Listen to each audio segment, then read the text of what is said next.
Hi, it's me again, Christina, isa pong home-based baker dito po sa Sara, Iloilo. Gagawa tayo ng something black and gold cake for today's video. And habang ginagawa ko to yung cake natin, is hayaan nyo kung magkwento ulit.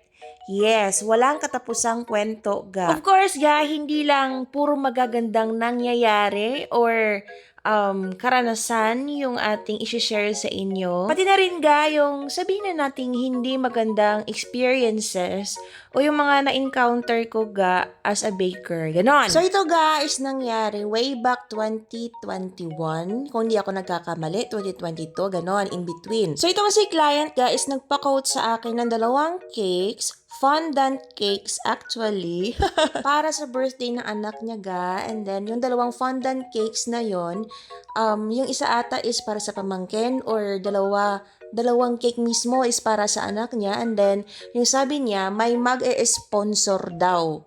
Ganon. So yun kung magkano daw kasi yun yung i-relay niya sa magso-sponsor ng 2 cakes. So ako ng mga time na yon bilang nagsisimulang baker is medyo pasikat pa ako kasi 2 fondant cakes, nagbigay pa ako ng big discount take note. With free cupcakes pa ayan, kung naalala ko talagang natatawa na lang ako ngayon Ayan, ito na nung nag-pick up na si client ng cakes is kulang yung bayad niya. So ako naman knowing na suki ko na yon and kilala ko naman talaga siya and take note professional yun may trabaho yun.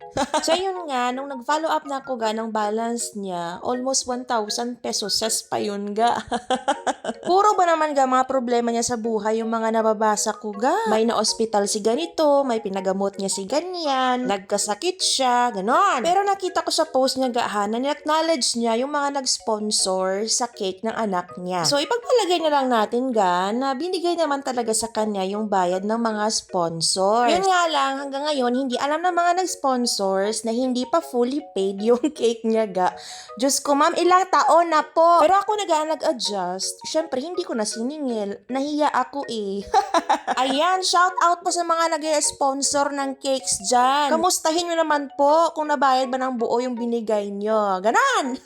And balik na tayo dito sa cake ko shout out ko lang din na nag-order nito. Darling, Florentine Batallones, thank you so much darling sa iyong pag-order. Pangamuya pakabakod pa dayon. Thank you so much guys for watching.